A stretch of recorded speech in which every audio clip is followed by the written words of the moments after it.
object, this reactor, and you can't figure out what it is or how it works, other than the fact that it works on this element that we don't even know about. Sure. I mean, the thing was what you do in, with anything. If you're trying to analyze it, all you can do is perform tests.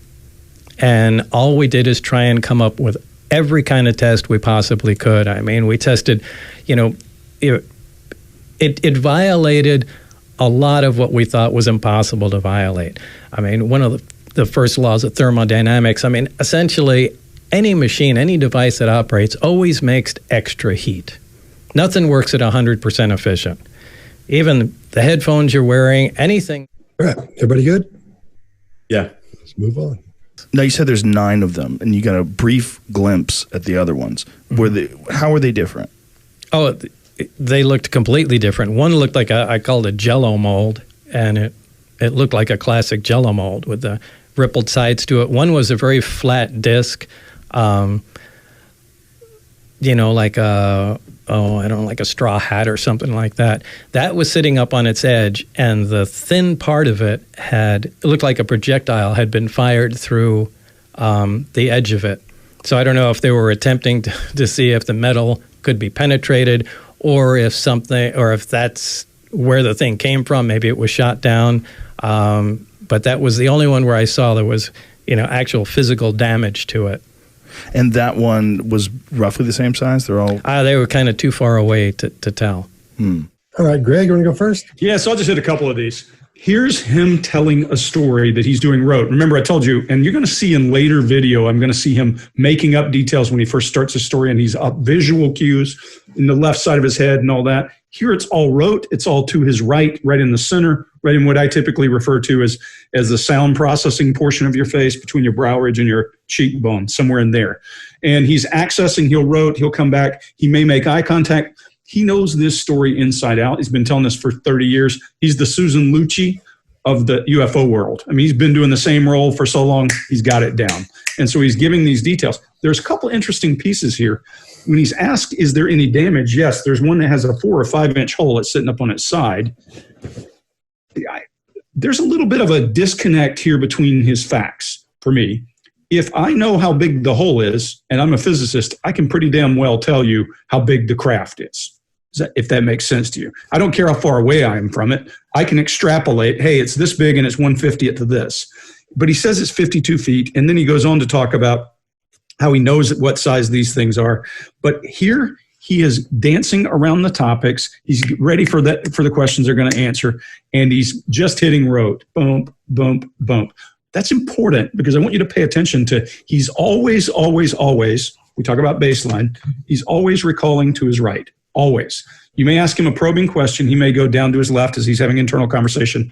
Nothing is ever up here. Nothing. Nothing is ever any place but here or straight on.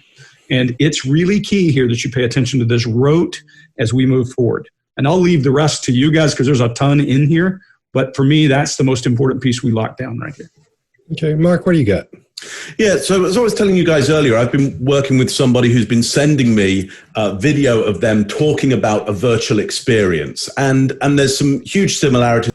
On the use of what I call body narration, where he's narrating the story and he's talking about the craft and the circles in it and using his eyes and looking at his hands, which is important for body narration. So somebody's describing something and their hands are just doing this, and they say, oh, it was massive, versus someone looking at it, it's just this massive space, and their eyes and hands move together. He has that, which is a pretty solid truth signal. One of the things that we see that might be deceptive here, in agreement with both of you guys, that he's invoked this thing, it is completely different. All these crafts were completely different. In another video, he says they were slightly different. In the video he did back in the 80s, he describes them a little bit differently.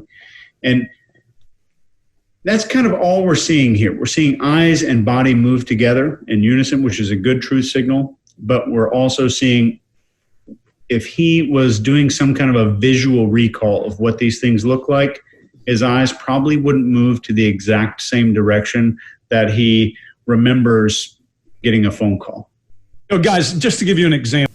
It looked like a classic Jell-O mold with the rippled sides to it. One was a very flat disc, like like a straw hat or something like that. That was sitting up on its edge, and the thin part of it looked like a projectile had been fired through the edge of it. So I don't know if they were attempting to see if the metal could be penetrated, or if that's where the thing came from. Maybe it was shot down. But that was the only one where I saw there was, actual physical damage to it. And that one was roughly the same size? They're all... They were kind of too far away to tell. All right. Everybody good? Yeah. Let's move on. Did you see just one type or different types? There were 9 total. I only got to essentially work, back engineer, or analyze one of the craft. But there was a separate hangar for each of the crafts, and each one was essentially different in its visual appearance. Did anybody tell you where the U.S. Navy intelligence got the craft from? No, not at all. That's a lot of people have speculated about it, that they were either shot down or they crashed, but the craft seem undamaged, so I doubt either of those would be correct. All right, Chase, what do you got? So we see something here that I think is, I'll give you the truthful part first. Back in this video, he's doing this, I haven't calculated the number of years. A couple of decades prior, 20 years, some odd, prior to his appearance on Joe Rogan. Same story, different words. That speaks to truth. Same story, same words is more likely to be a rehearsed story. The deceptive part that I see in this interview, if someone looks away, not just with their eyes, but with their skull, so we see eyes and skull looking together, as they're looking away, they're retrieving some data or experiencing some kind of feeling, that's when they'll start talking. In this video, we see a eye and head break away, and then he looks back to deliver the information.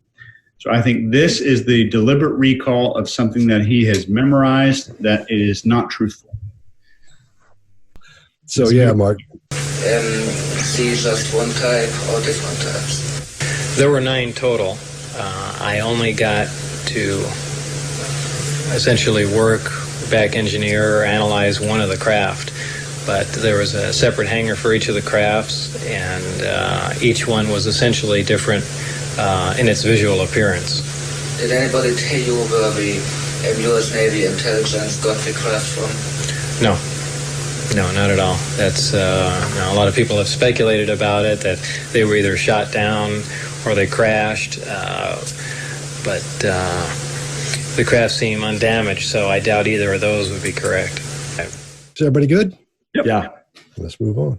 One of the 9 flying discs he says he saw at the base, which was designated S4, looks exactly like this UFO photographed in Europe. Lazar called it the sport model. I gave everything simple names. There's the top hat one, and the Jello mold, and the sport model operated without any hitches at all. I mean, it looked new. If I know what a new flying saucer looks like. One of them looked like it was hit with some sort of projectile. It had a large hole in the bottom and a large hole in the top with the metal bent out, like some sort of large caliber 4 or 5 inch projectile had gone through it. So, okay. Well, right here, I know you guys got a ton of stuff about this one, but he didn't, when he talks about the specifics of the hole. The sport model operated, without any hitches at all. I mean, it looked new. If I know what a new flying saucer looks like. One of them looked like it was hit with some sort of projectile. It had a large hole in the bottom and a large hole in the top with the metal bent out, like some sort of large caliber 4 or 5 inch projectile had gone through it. All right, everybody good? Yeah. Let's move on. So you were seeing what it could do, but you couldn't ever figure out how it was doing it. No, not really. I mean, we really could only use come up with a best guess on Now, I can't say we really, that I could absolutely state for certainty how anything actually worked. All right. Greg, you want to go first? Yeah, this one is a little different. He's asking a question, a direct question. Did anybody hear an answer? No. To me, this is a red flag kind of an answer. And there are quite a few of these in Rogan's in his response to Rogan. He stammers and he's looking for space. He stares at him, he moves his eyes around, but he really doesn't have anything to add back. This is a follow-on, I think, to, hey, what did you do every day? But in this one, I don't see him answering anything. I see him deferring the question, dancing around, pushing away. And to your point, Mark, I think this is one of the places where he said, I have a migraine, and he backs away from it. Mm-hmm. He puts up his force field because he's just lost the ability to answer. But again, look, if I'm thinking about how much work I put into something, I would expect to see an emotional or some other kind of I put a lot of work into it and we didn't discover anything. There's a lot of inconsistencies in this whole story. Among my favorites, and you can take this out or leave it in, is how did you turn the thing on? You put this little dome over this little tower for the reactor and it came on, and then you couldn't touch it. Well, how the hell do you turn it off if that's the case? If you can't take the dome back off, how do you turn it off? So there's a whole lot of weirdness in this story that a good interrogator would go, hold on, I'm not the smartest guy in the world, but if that's how you turn it on, how do you turn it off? And the history of mankind, the alien involvement in the history of mankind? Not really. Nothing that said, well, this is the way things were. There was mention of alien intervention in the past. I mean, extremely long ago. Something along the lines of millions of years ago. For the information that I looked at, it seemed that, and there again, these are briefing documents, so I can't myself ascertain whether or not these are true. I can only assume it because the briefing documents I read that pertain to the propulsion system were true because I dealt with that. But they did make reference to contact with the Earth over 10,000 years ago, also with genetic alterations that ended in a simian being, and all kinds of claims. Everybody good? Yeah. Let's move on. Areas. It's difficult to really surmise how long it had been operational. Everything did look fairly new. By that I mean I don't think this installation was there in the early 70s. Nothing was worn. Things look fairly freshly painted. So, as a ballpark guess, I would say it would really surprise me if the installation... Just listen to it. All you're hearing is this stop and start and stop and start, and it's really jerky. And whether he's making that part up there on the spot, I don't know. But that just automatically sends bells and whistles off in my world for that. I can't get past that. Chase, what do you got? What I think he's doing here is waiting for a nod from the interviewer that his statement's complete. So this stop and start, I think, is the interviewers are staring at him. So he keeps looking back to the interviewer and saying, "Oh crap, I'm not done yet." The walls were freshly painted, and it looked like a pretty new building. Looks back to the interviewer, and I would probably guess the building. What we just watched. It's bigger than simply request for approval. And he does plenty of that where he raises his forehead and stares right at, I'm staring at Chase on my screen to try to get approval, but it's bigger than that. When he is saying it, the reason he's stuttering through it is he goes to his visual construct. Watch him. His eyes go up hard and to his left as he's making up the details about freshly painted. And then he shops his answer, something we've talked about in past videos. It's 3, 4, it's 5, it's 7 years. But he's up left, accessing, creating what it looked like so he can describe it, pulls back down, looks dead at you. Now, that could be his baseline for truth. If it is, then this isn't that he's doing on Rogan all the time. What, in fact, I'm seeing here is you hit it dead on. This is the infant version, Mark. This is the infant version of Lazar, and he's creating the story and people are helping him. He's shopping the story. They're poking holes in it, and he's filling in the holes. This is how cover stories work and that kind of things. You fill them in. Then he's got it down to rote, and he just and he backs away. He chaffs and redirects all the things we were talking about earlier. Go back and watch him now using that, and you'll see a very different thing than you saw watching him without all that knowledge. I'm going to bring up one point too. I agree with you 100%.